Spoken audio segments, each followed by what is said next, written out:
السلام علیکم۔ کیا میں انسان ہوں؟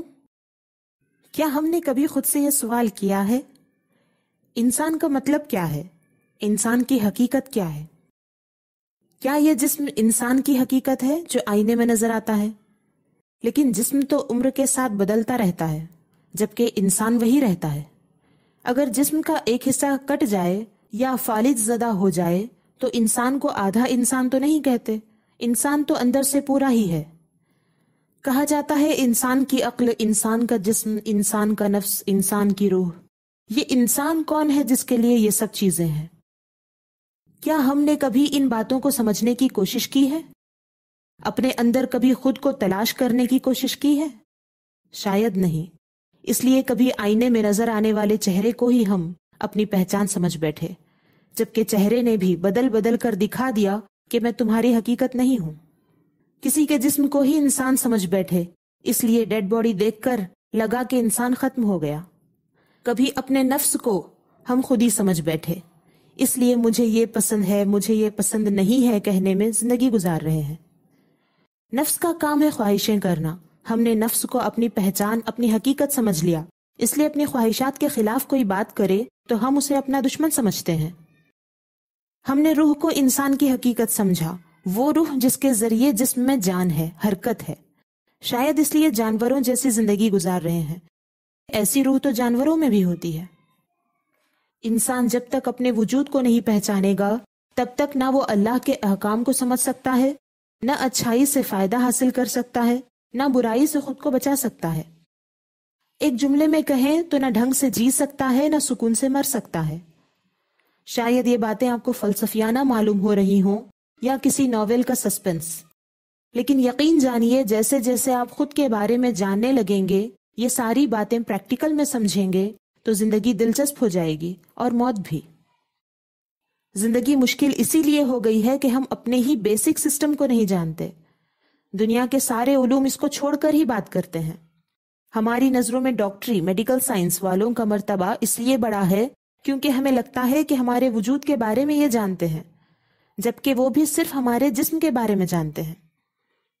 حقیقت یہ ہے کہ اگر ہم اللہ کے نزدیک انسانوں میں شمار ہونا چاہتے ہیں، اچھی زندگی اور اچھی موت چاہتے ہیں، تو ہمیں اپنے وجود کے مکمل سسٹم کو سمجھنا ہوگا۔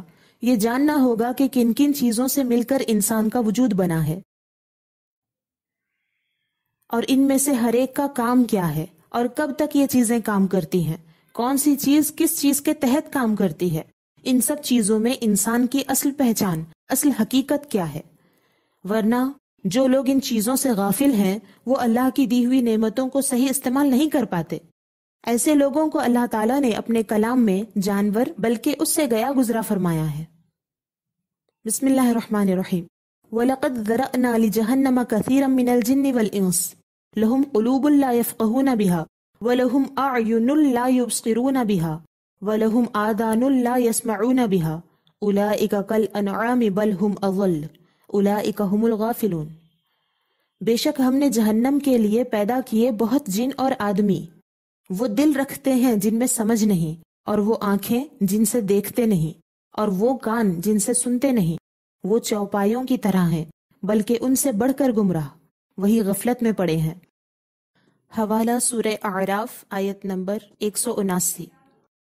یعنی بہت سارے جنات اور انسانوں کے جہنم میں جانے کی وجہ یہ بنے گی کہ انہوں نے اپنے دل، عقل اور اعضائے جسم کا صحیح استعمال نہیں کیا ہوگا۔ لہٰذا ہم اپنے وجود اور اس سے جڑی چیزوں کو ایک ایک کر کے سمجھنے کی کوشش کرتے ہیں۔ انسان کا ظاہری وجود تو جسم ہے، اس کے بارے میں سب جانتے ہیں، اس لیے اس پر بات نہیں کریں گے، بلکہ ہم باطن کے بارے میں جانیں گے۔ انسان کے باطن میں کل 5 چیزیں ہیں، ان میں سے 4 کے نام معلوم ہیں۔ 5ویں چیز جو انسان کی اصل حقیقت ہے، اس کا نام نہیں معلوم، اس لیے اس کو ضرورت کے مطابق ان 4 میں سے کسی ایک نام سے پکارا جاتا ہے: دل، روح، نفس، عقل۔ دل یا قلب یہ گول لمبی شکل کا گوشت ہے جو سینے کی بائیں جانب رکھا گیا ہے۔ یہ اندر سے کھوکھلا ہوتا ہے، یہاں انسان کی روح یعنی جان رہتی ہے۔ یہ دل جانوروں میں بھی ہوتا ہے، بلکہ مردہ جسم میں بھی ہوتا ہے۔ اس کو ظاہری آنکھ سے دیکھ بھی سکتے ہیں۔ جسمانی علاج و معالجے کے لیے اس دل سے ڈاکٹروں کو غرض ہوتی ہے، دینی غرض کا اس سے کوئی تعلق نہیں۔ دوسری چیز روح، یہ ایک لطیف چیز ہے، یعنی یہ ایک نہایت ہی ہلکی پھلکی چیز ہے جو جسمانی قلب میں رہتی ہے، وہاں سے یہ شریانوں کے ذریعے جسم کے تمام حصوں تک پہنچتی ہے اور بدن میں جاری ہوتی ہے۔ جیسے کہ کہتے ہیں جسم میں جان ہے، اس کی موجودگی میں جسم کے اعضاء میں احساس پایا جاتا ہے، کان سن سکتے ہیں، آنکھ دیکھ سکتی ہے، ناک سونگھ سکتی ہے۔ اگر اس روح کی کسی عضو تک پہنچ نہ ہو تو وہ عضو شل ہو جاتا ہے، یعنی اس میں احساس نہیں رہتا۔ اس روح کی مثال ایسی ہے جیسے گھر میں ایک جگہ چراغ رکھا ہو اور روشنی پورے کمرے میں ہو۔ ڈاکٹر جب روح کا لفظ بولتے ہیں تو اس سے یہی روح مراد ہے۔ اس کا تعلق بھی جسم سے ہے۔ ظاہر سی بات ہے کہ اس معنی کی روح یعنی جان جانوروں میں بھی پائی جاتی ہے جب تک وہ زندہ ہوتے ہیں۔ تیسری چیز نفس، یہ ایک ایسی قوت ہے جس کے اندر غضب اور شہوت جمع ہے، اس کو نفس شہوانی بھی کہا جاتا ہے۔ یہ شیطان کی جماعت سے ہے جو برائی کی خواہش پیدا کرتا اور برائی کا حکم دیتا رہتا ہے۔ یہ انسان کے اندر اس کی آزمائش کے لیے رکھا گیا ہے۔ اس کی تفصیل انشاءاللہ نفس کے فتنے کے عنوان سے بیان کی جائے گی۔ چوتھی چیز عقل، اس سے مراد حقیقتوں کا علم یعنی سمجھ اور ادراک کے ذریعے جو چیزیں حاصل ہوئی ہیں وہ عقل ہے۔ یہ عقل کم یا زیادہ ہوتی رہتی ہے، جیسے بچے کو کم عقل اور بڑے کو عقل مند کہتے ہیں، اور جیسے کسی شخص نے زیادہ معلومات حاصل کی اور زیادہ تجربے حاصل کیے تو کہتے ہیں کہ یہ زیادہ عقل والا ہے۔ پانچویں چیز وہ روحانی ربانی لطیفہ ہے، یعنی رب سے لگاؤ رکھنے والی ایسی باریک سی چیز جس کو کوئی آنکھ یا مشین دیکھ نہیں سکتی۔ یہی انسان کی اصل حقیقت ہے، یعنی ہماری اصل حقیقت، یا یوں کہہ لیں کہ یہی پانچویں چیز ہم ہیں، جس سے اللہ تعالیٰ کچھ کام کرنے کا حکم دیتا ہے اور کچھ کاموں سے منع کرتا ہے، اور اسی سے پوچھ ہوگی۔ اس کا تعلق اس دنیا سے نہیں ہے بلکہ اللہ کی جانب سے اس دنیا میں بھیجی گئی ہے آزمائش کے لیے۔ رہتی تو اس جسم میں ہے لیکن اس کو اللہ کی یاد میں سکون ملتا ہے، اس کی طرف لوٹنے کو یہ پسند کرتی ہے، یہ صرف اللہ کے آگے جھکنا پسند کرتی ہے۔ اسی کو اللہ نے اختیارات دیے، اسی کو قوت و طاقت دی، اسی کے کنٹرول میں جسم، عقل اور نفس کو رکھا تاکہ انہیں استعمال کر کے وہ اپنے اعمال کر سکے جن کے بارے میں اس سے بعد میں حساب لیا جائے گا۔ گویا کہ یہ بادشاہ ہے جس کے حکم کے تحت عقل کام کرتی ہے اور عقل کے تحت جسم کے اعضاء، آنکھ، کان، ہاتھ، پیر وغیرہ کام کرتے ہیں۔ جسمانی دل اس بادشاہ کی سواری ہے اور نفس اس بادشاہ کو برائی پر اکسانے والا آزمائشی سامان۔ اگر یہ بادشاہ یعنی ہماری جو اصل ہے اپنی طاقت و قوت اور اپنے مرتبے کو جانے اور اپنی اصلیت پر قائم رہے، اللہ کا ہو کر رہے، تو وہ روشن رہتا ہے۔ وہ نفس کو قابو میں رکھ کر اس سے اپنے ضروری کاموں میں خدمت لیتا ہے، اور اگر یہ بادشاہ اپنا مقام چھوڑ کر ذلیلوں میں ہو جائے اور اپنا اصل کام بھول جائے بلکہ خود نفس کا غلام بن جائے تو اس کی کوئی حیثیت باقی نہیں رہتی۔ اس کے بعد عقل بھی نفس کی غلامی کرنے لگتی ہے اور انسان پوری طرح ذلیل و خوار ہو کر شیطان کی غلامی قبول کر لیتا ہے۔ اس طرح یہ اپنی پہچان کھو دیتا ہے، یہ ایک طرح سے مردہ ہو جاتا ہے، جو ظاہر میں چلتا پھرتا تو نظر آتا ہے لیکن اللہ کی یاد سے غافل ہے تو وہ مردہ ہے، کیونکہ اس کے اندر سے انسانیت کی اصل مر چکی ہے، اب تو بس نفس کا راج ہے۔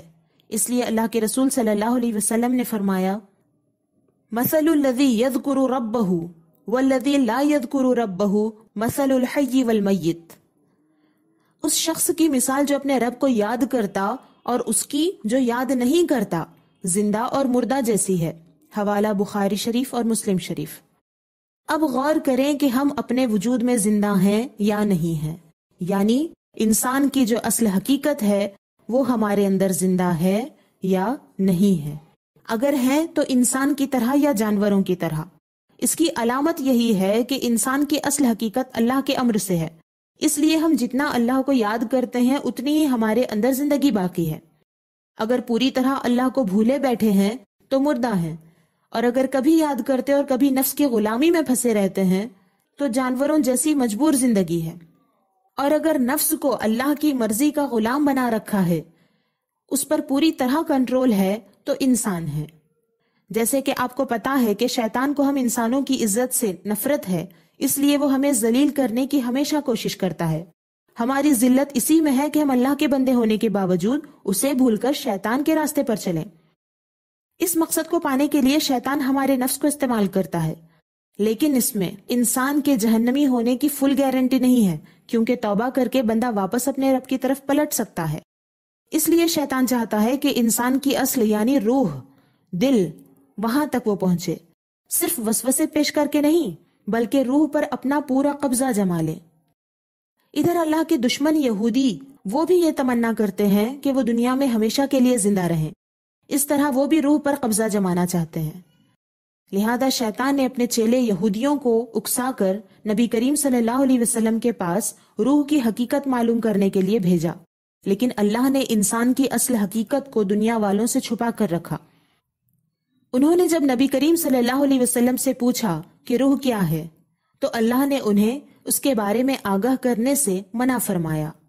وَيَسْأَلُونَكَ عَنِ الرُّوحِ قُلِ الرُّوحُ مِنْ أَمْرِ رَبِّي، اور تم سے روح کے بارے میں پوچھتے ہیں، تم فرماؤ روح میرے رب کے حکم سے ایک چیز ہے۔ حوالہ سورہ بنی اسرائیل آیت نمبر 85۔ بہرحال اللہ نے ہم انسانوں کو اتنا بڑا عہدہ اور اختیار دیا کہ ہم عقل، جسم اور نفس کو استعمال کر کے اچھی زندگی گزارے، اور ہمارے اختیار کو اللہ نے محفوظ بھی کر دیا کہ کوئی انسان یا شیطان ہماری اصل حقیقت میں تصرف نہیں کر سکتا، اس میں چھیڑ چھاڑ نہیں کر سکتا، بلکہ وہاں تک پہنچ بھی نہیں سکتا۔ ہم جب تک خود اپنے آپ کو شیطان کے حوالے نہیں کرتے، اس کی مجال نہیں کہ ہمیں کچھ نقصان پہنچائے۔